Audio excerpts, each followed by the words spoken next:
The lost Croton Reservoir in New York City was once a towering structure that held the city's water supply. It was the heart of New York's water system, providing fresh drinking water to the rapidly growing metropolis in the 19th century. But where is it now? You see, as time passed, the city continued to expand, and the once magnificent structure proved to be insufficient and was ultimately demolished. Its existence is now all but forgotten, yet archaeological elements do remain. Today we discover New York's lost reservoir. I'm your host Ryan Sokash, and you're watching It's History. It's difficult to overstate what a significant engineering marvel the Croton Distributing Reservoir was. Even in 1832, the New York Daily Herald exclaimed that, quote, "The line of this distributing reservoir will cut the cupola of City Hall, and therefore the water can be thrown in the city at that height."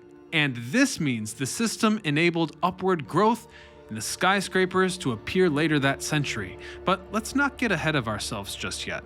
To understand how New York ended up with this massive reservoir, we first need to know how the city developed its waterworks, a process that required many innovations that could stand as marvels in their own right. New York's earliest forms of waterworks date back to the colonial period, when the city was still known as New Amsterdam.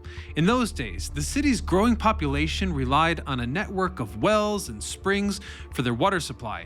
However, as the city expanded and its population grew, it became evident that a more reliable and efficient water supply was needed. Hence, the first significant attempt to address this issue came in the late 17th century when a privately owned company was established to bring fresh water from a spring in today's Harlem to the growing city. The project was a success and was the foundation of the city's very first waterworks. Over the next 100 years, the city continued to expand and several other waterworks were built, including the collection pond, the city's largest source of fresh water in the area back then. Nowadays, it's hard to believe that this was the location of fresh water in New York City. You see, the Collection Pond Park has recently been considered one of the least appealing public spaces in downtown New York. The park is sparsely equipped with just a few benches and trees, and it's surrounded by damaged concrete. Yet, despite its current state, the park sits atop one of New York's most important sources of fresh water before the American Revolution. Collection Pond was also used for steamboat experiments in 1796, but it was not to last. You see, in the early 1800s, New York City encroached on the collection pond. By this time, the pond had already been surrounded by breweries, tanneries, and slaughterhouses, which had caused it to become an open sewer. In response, the decision was made to drain and fill the pond in the 1810s. A canal was constructed to assist with the draining process, and Canal Street was later built on top of it. So you might even say that New York had destroyed its own source of water, and a more scalable supply was needed. In the early 19th century, the city began constructing the Croton Aqueduct, one of its most significant engineering projects and a story we've covered in previous videos. The aqueduct brought fresh water from the Croton River in Westchester County to New York City. It was a significant step forward in the city's quest for a reliable water supply. The Croton Aqueduct was an important milestone in New York's waterworks and paved the way for the constructing of the city's first significant system. The growth of this new system was vast, as networks of pipes and reservoirs brought fresh water to the city's growing population and provided the foundation for the city's modern waterworks. Now, as for the focus of our story, the Croton Distributing Reservoir, also known as the Murray Hill Reservoir, existed within this new system. The reservoir would be built on Fifth Avenue, a street we associate with the full splendor of New York City, which was not exactly the case back then. An interesting thought to consider is that when New York installed the first modern waterworks, it also unintentionally introduced new vulnerability. In turn, the city needed to devise new ways to protect its citizens from tainted water, which was a much harder task when considering how centralized everything had become. Perhaps the best thing I can compare this to in our world is the newness of the internet being so centralized to everything we do, and how if left unprotected, we can really pay the price. That's why I use Surfshark, a virtual private network and sponsor of this video. Surfshark VPN keeps your online identity safe by encrypting all the information sent between your device and the internet. This keeps your personal data protected from big companies or cybercriminals. But there's another advantage. A VPN swaps the actual location of your device with a new one, aka changing your IP address. This way, you can virtually travel to any country around the globe. Surfshark has 3,200 plus servers in 100 countries and is a fantastic way to bypass censorship everywhere. The service liberates your internet by unblocking blocked websites and bypassing geo-restrictions. So sign up by clicking the link in the description and use our code, It's History, to get 83% off and 3 months free. Surfshark offers a 30-day money-back guarantee, so there's no risk in trying it out.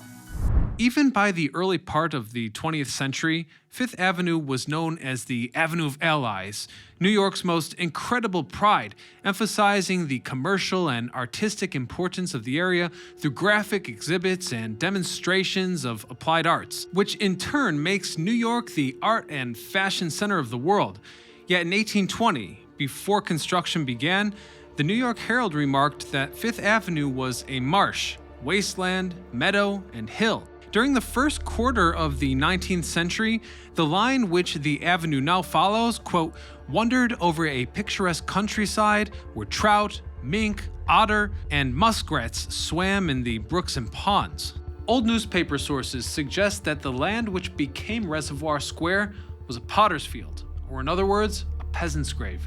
The site accommodated excess when the graveyard in Washington Square Park had reached its capacity between 1822 and 1825.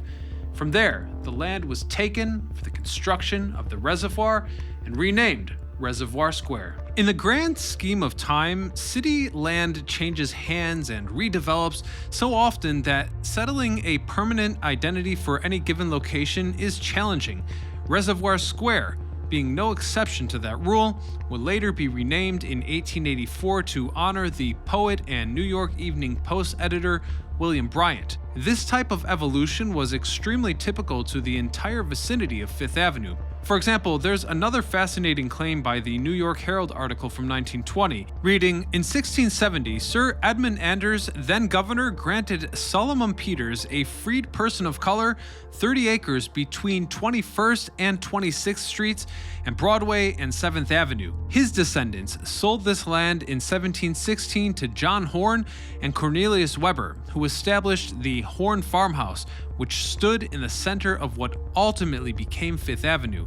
The farmhouse was initially moved to the street corner where it became known as the Madison Cottage, proving to be a popular resort until it was ultimately demolished to make way for the Hippodrome in 1853. The Fifth Avenue Hotel would replace the Hippodrome a few years later, standing until 1908. So by the 1820s, old New York families pushed northward from Bowling Green, Wall, and Broad Street, where they leveled the land to establish their estates. From the start, the upper part of Fifth Avenue was where the city's most magnificent mansions were built. A muddy little dirt road that ran alongside a bog became one of the most coveted streets in America, and New York City's water would be safe-housed there. Construction of the reservoir was a massive undertaking. As a first matter of order, the entire graveyard occupying the site needed to be excavated in 1840. The deceased were relocated to Ward's Island, where they would be moved once again to Hart Island a few years later. James Renwick was chosen to design the Croton Reservoir Distributing Center. He was a renowned architect of his day, known for iconic structures such as St. Patrick's Cathedral, Grace Church, and the Smithsonian Institute in Washington. He chose the Egyptian Revival style, giving the burgeoning city a historical appearance. This style was popular and used for the original tombs of prisons near the downtown area. The Croton Reservoir was called the Croton Distributing Reservoir, or simply Croton Reservoir in most guidebooks of the era, sharing its name with the more extensive 400-acre Croton Reservoir located to the north of the city. The reservoir's imposing walls and main gate were open to the public, allowing people to stroll and view the city's skyline. The view once extended as far as the Palisades in New Jersey and the Trinity Church's steeple at Wall Street. But as the city grew, the views became less impressive. In 1853, the Ladding Observatory Tower was built with a much better view of the city. But staying true to our point, this job required excavating millions of cubic yards of earth and using cutting-edge engineering techniques. The reservoir was built to be a massive above-ground structure with towering walls and a large central basin that could hold millions of gallons of water. Once completed, the reservoir was a marvel of engineering, providing residents with a secure and ample fresh water supply. It was also a source of pride for the town, drawing in visitors worldwide to admire its grandeur and the city's technological advances. This was unlike anything the city had seen before. The completed structure was an imposing masterpiece. That's not to mention the aqueduct constructed to fill this reservoir needed 2 million bricks for every mile of the structure. And now when it comes to the Croton Aqueduct, in 1839, the accepted estimation was that the project would require nearly 100 million bricks.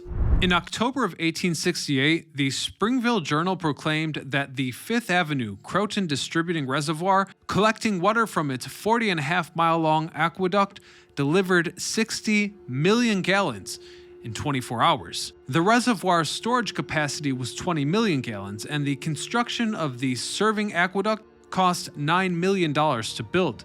The city boasted that every man, woman, and child in town could now consume 5 gallons of water daily, and that the aqueduct was sufficient to support a future population of 10 million or more in Manhattan. The popularity of the reservoir as a tourist attraction only grew when New York hosted the World's Fair, the 1853 exhibition of industry of all nations.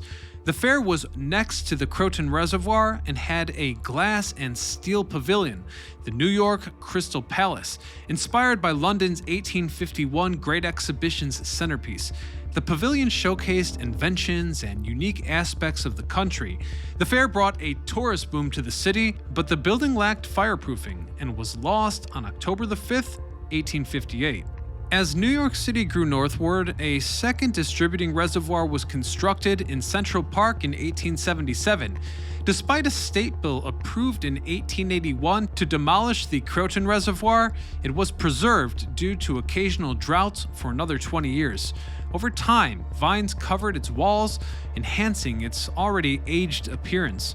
As previously mentioned, Reservoir Square was renamed Bryant Park in 1884, a move that many suspected was made with the prior knowledge that the reservoir would indeed be demolished. This notion was confirmed in 1897 when 2 resolutions of the city's Board of Estimate approved its removal and the construction of New York's public library. This building occupies the site until modern day, and unlike some of the other lost New York architecture we've covered here, the public was happy to see the reservoir go. The New York Times documented the shift in perception of the former Crown of Murray Hill as it went from being seen as a beautiful location to a colossal eyesore. So in 1896, the proposal for New York Public Library was put forth for the site, which would be even more grandiose than the reservoir itself. This building was intended to compete with the great libraries in the old cities of the world. By the year 1900, proponents of the library celebrated the removal of the outdated reservoir.